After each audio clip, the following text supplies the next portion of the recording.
Usai tim redaksi SKU Media Reformasi pada tanggal 2 Desember tahun 2020, mengklarifikasi dan mendapat masukan dari Direktur RSUD Kelas 1 Amoeis yang diwakili oleh stafnya bernama Latifah selaku Kabid Pelayanan. Tim redaksi kemudian mengklarifikasi dokter yang menunggu pasien almarhum Sopianur kepada dokter RSUD Kelas 1 Amoeis Kota Samarinda bernama Diah. Semua petugas di instalasi gawat darurat itu sudah memahami terhadap SOP tersebut. Pasien-pasien dengan ciri khas COVID itu harusnya di dalam triase COVID. Iya. Kebetulan kami di situ ada 2 dokter yang jaga di instalasi gawat darurat itu. Satu dokter di triase COVID, satu di dokter di instalasi gawat daruratnya murni tanpa pasien COVID. Nah, kebetulan saya di instalasi gawat darurat murni non-COVID. Non-COVID. Pasien itu kalau tidak salah datang jam 11 dengan penurunan kesadaran.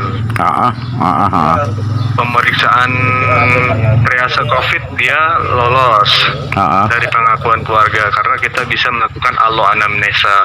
Alo anamnesa itu adalah anamnesa atau pertanyaan yang ditujukan kepada pasien karena pasien mengalami gangguan bicara.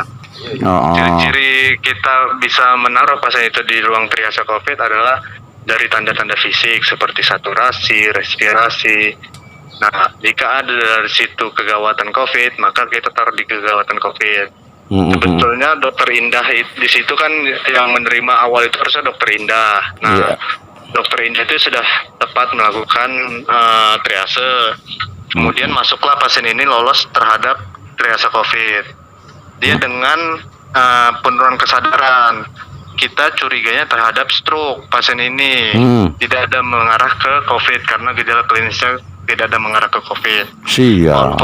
Walaupun kita tahu COVID itu adalah penyakit dengan 1000 wajah, tapi gejala khasnya adalah dengan saturasi menurun, desaturasi. Nah, kemudian saya lakukan pemeriksaan fisik, saya lakukan alo anamnesa terhadap pasien dan keluarga pasien. Setelah saya advis perawat untuk melakukan pemasangan infus dan pemeriksaan lab, pasien tiba-tiba henti jantung dan henti napas. Respon cepat kita sebagai petugas medis di instalasi darurat adalah melakukan penyelamatan nyawa terhadap pasien.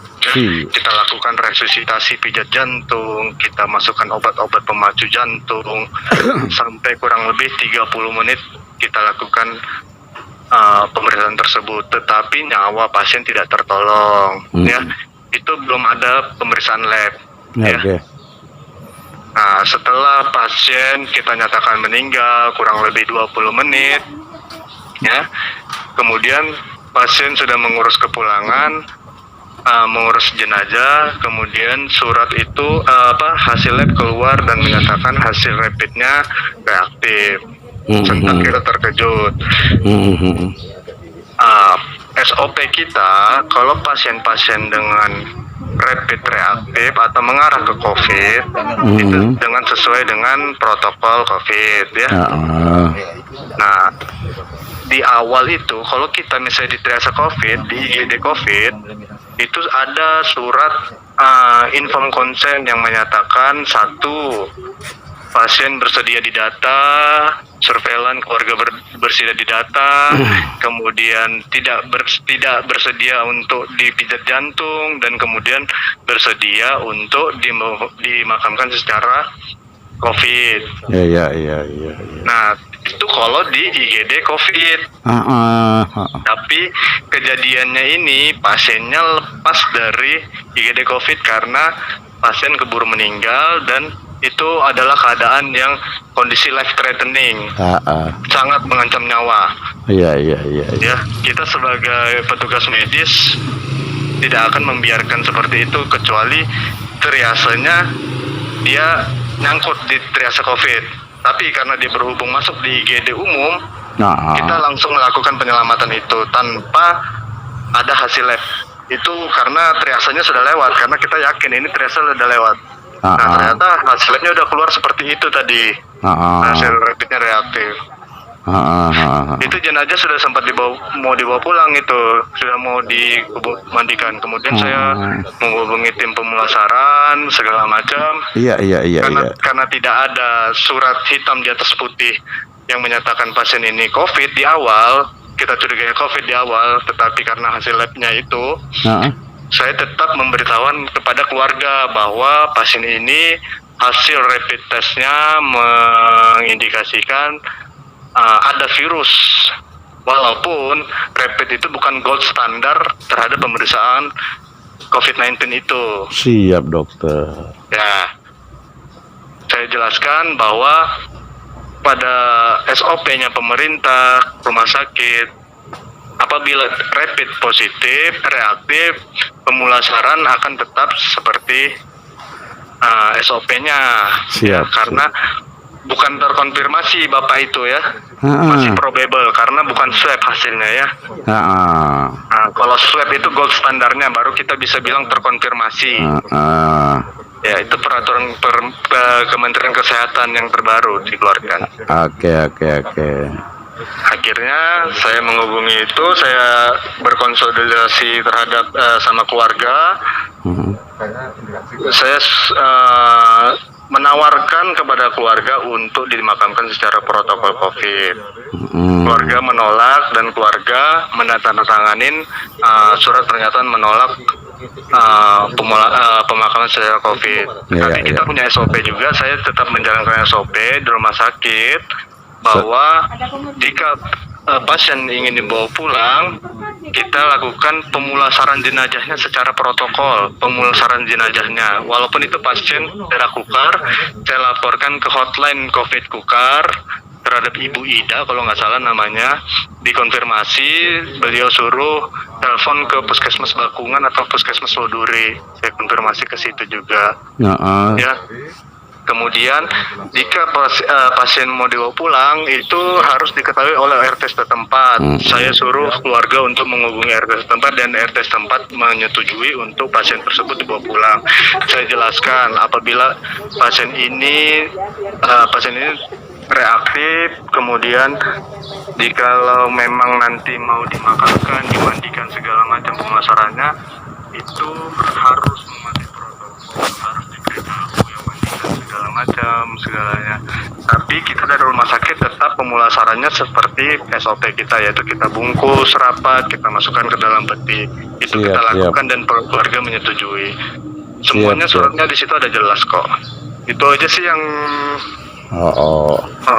Jadi ini sedikit dokter, bisa saya ini sedikit saya pending dulu. Jadi begini dokter, saya mau coba tanya dulu dari ini, karena kita kan namanya kita orang awam ya dok, izin saya dokter. Nah otomatis kalau bahasa medis ini kadang-kadang ngerti gitu dok, cuma sedikit-sedikit nyambung lah. Pokoknya yang penting tuh pasien tuh orang sakit kan gitu dok. Cuman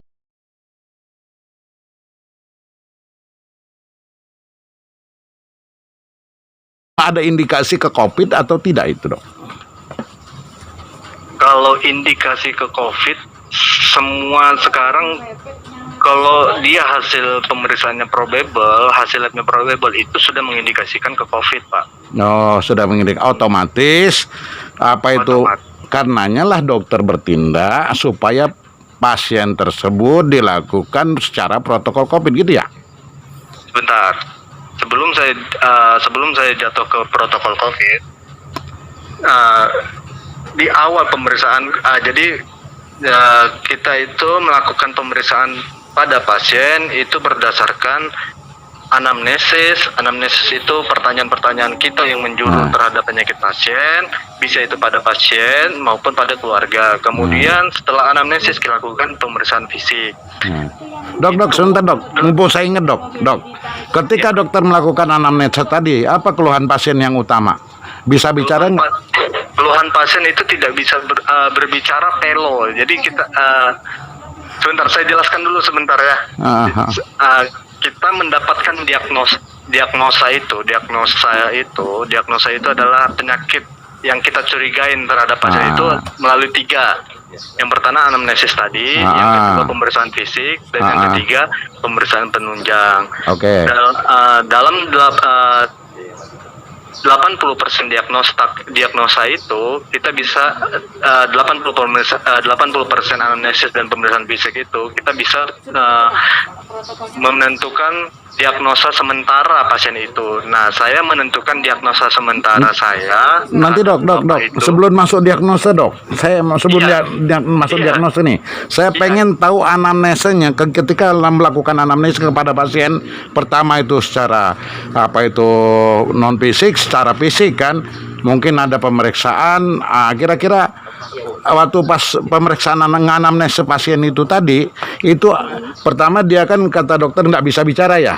Sebentar Pak, jadi tetap diagnosa itu adalah sebuah jawaban dari anamnesis, pemeriksaan fisik dan iya, jadi kesimpulan, jadi ini dok, jadi kita mendiagnosa pasien itu setelah kita melakukan anamnesa kan, dengan pemeriksaan fisik, non fisik, mungkin ada ditambah lagi bantuan dari informasi dengan tes laborat segala macam kan, itu baru bisa menyimpulkan itu diagnosanya penyakitnya. Nah sekarang yang saya tanyakan, pada saat menganamnesa pasien itu kemarin pasien itu kan udah nggak bisa bicara tuh dok. Ya. Betul ya dok. Pasien bisa berbicara tapi pelo. Iyalah, pelo. Tensinya kemarin tuh berapa dok? Tensinya itu kalau nggak salah lumayan tinggi, 160-an kalau nggak salah ya. 106. Jadi gini mas. Entar dulu dok. Tensinya 160, dan itu temperaturnya berapa kemarin? Temperaturnya 36,8. 36,8 ya. Ini dok, temperatur 36,8 ya. Pulsnya berapa dok? Apanya? Pulsnya. Puls, jantungnya, detak jantungnya, denyut nadi. Ya kalau bahasa saya, kalau di sini puls, sana puls. Yang namanya kita orang awam, kira-kira aja. Ya, pulsnya kurang lebih, saya lupa. Nah, itu nanti ada di catatan. Oke. Sistolnya itu berapa dok? Saya lupa. Distolnya berapa? Ada di catatan medik saya. Ada di catatan medik. Oke lah. Oke, saya clearkan. Artinya dokter lupa ya. Terus kemudian setelah itu dokter mengambil kesimpulan bahwasanya penderita itu mengalami penyakit gangguan jantung ya dok. Jadi gini Pak, kalau kita sebagai dokter, sebagai medis, diagnosa itu ada beberapa, yaitu diagnosa sementara, diagnosa etiologi, kemudian diagnosa banding, itu kita cantumkan di situ sebelum keluar hasil diagnosa pasti. Diagnosa pasti itu keluar apabila sudah kita lakukan anamnesis berulang, pemeriksaan fisik berulang, dan keluar dari hasil pemeriksaan penunjang. Nah, yang saya simpulkan untuk Bapak Supianur itu adalah diagnosa sementara saya setelah saya lakukan anamnesis dan pemeriksaan fisik. Karena belum keluar hasil pemeriksaan penunjang.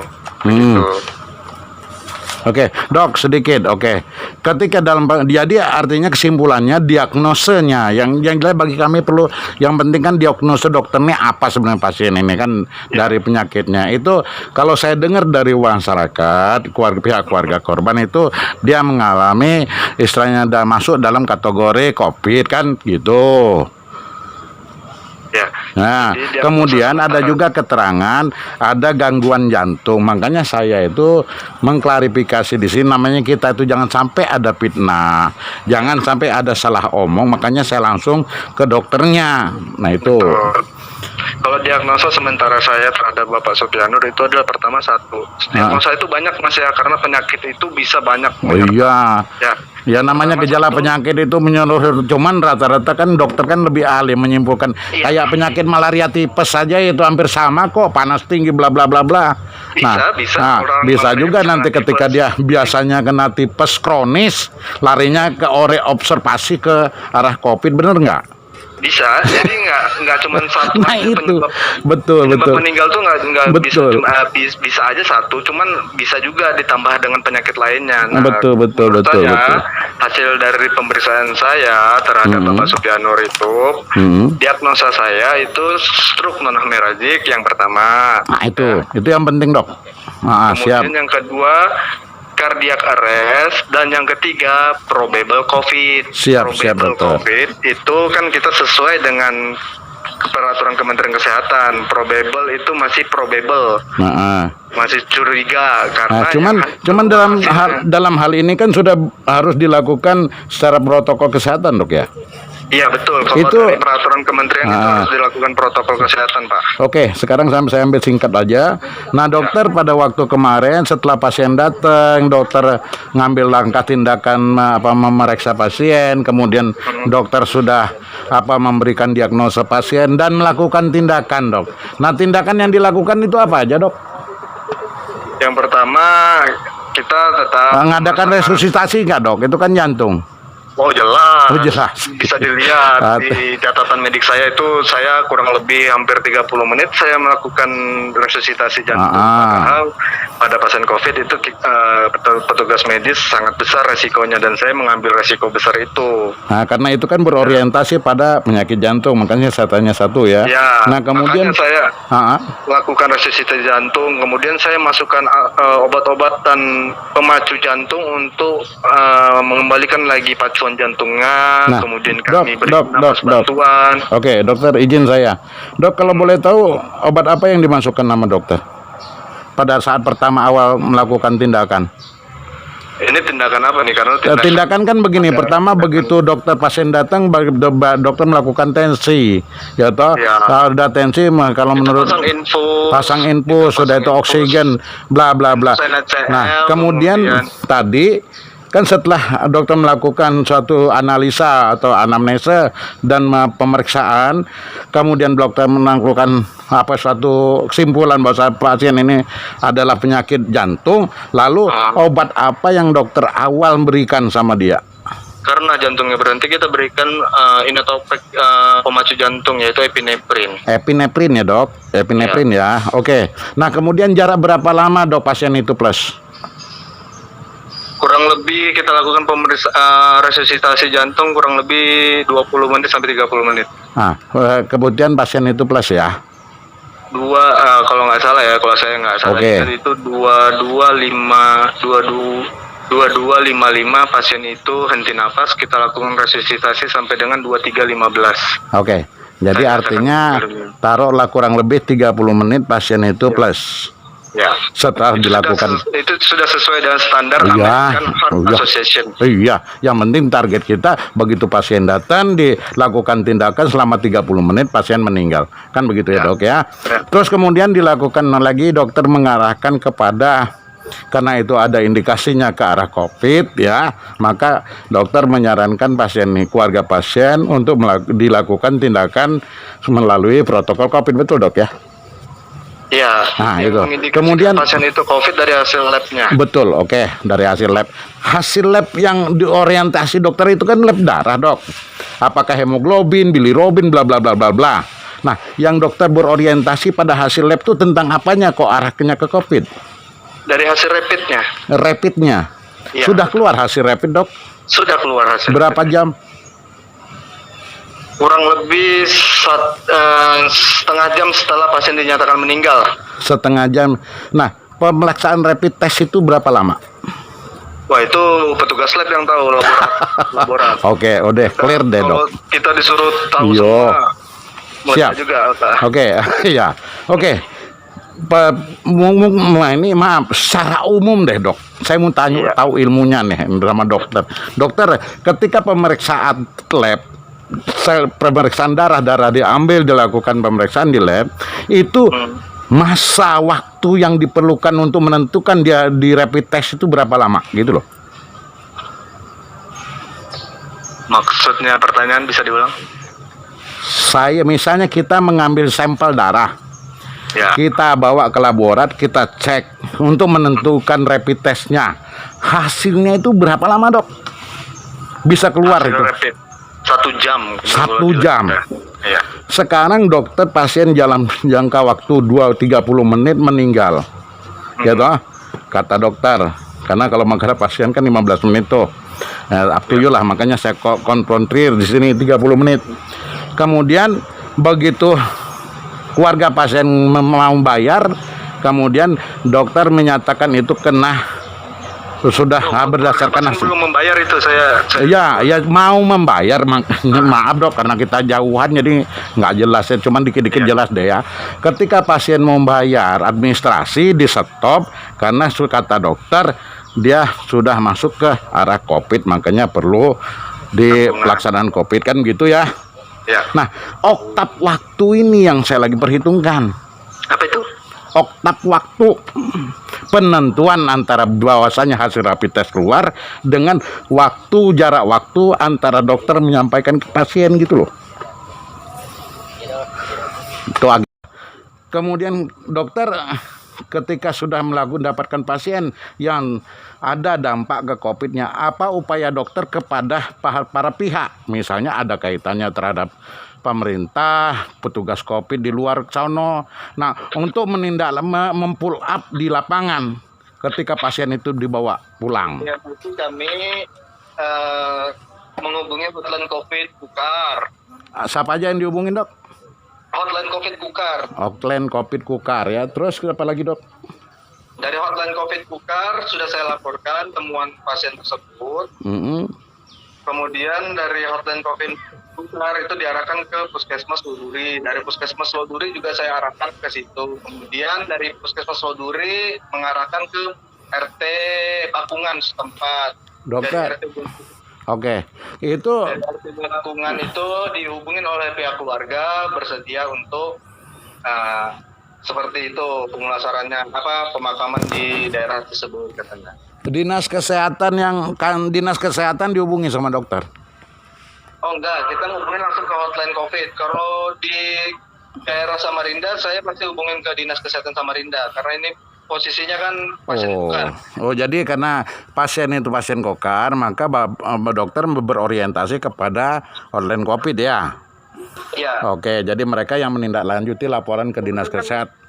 Kalau saya dokter IGD umum ini, pasien saya tuh bukan yang COVID aja. Bukan, yang maksud saya nggak usah, yang kalau masalah pasien lain mah nggak usah kita omong dong. Ini aja deh, dikit aja. Maksudnya saya nggak bisa berorientasi, nggak bisa full untuk kesana kemari buat satu pasien ini aja. Bukan, maksud saya kan benar, nggak apa, cuman maksud saya kan cuman minta keterangan ini doang, dok, gitu loh ya. Nah jadi makanya kita ambil simpelnya kan gitu. Nah yang jelas bagi saya terakhir, dokter sudah melaksanakan pasien itu melakukan tindakan sesuai prosedur dan sudah dinyatakan bahwasanya itu terkait masalah itu COVID ya dok ya. Ya. Nah itu aja bagi saya ya. Dokter, maaf ini sama dokter siapa tadi lupa aku. Dokter dia ya. Jadi oke. Dokter, saya Herman dokter. Minta maaf banget apabila ada penyampaian kurang lebih yang kurang sopan ya dok. Cuman yakinlah semua saya tanya secara detail tadi tujuannya apa? Supaya untuk menjaga fitnah. Yang terbaik untuk rumah sakit kepada masyarakat gitu loh dok. Saya juga nggak mau namanya three ways communication. Komunikasi 3 arah itu kadang-kala menyesatkan. Makanya saya one communication.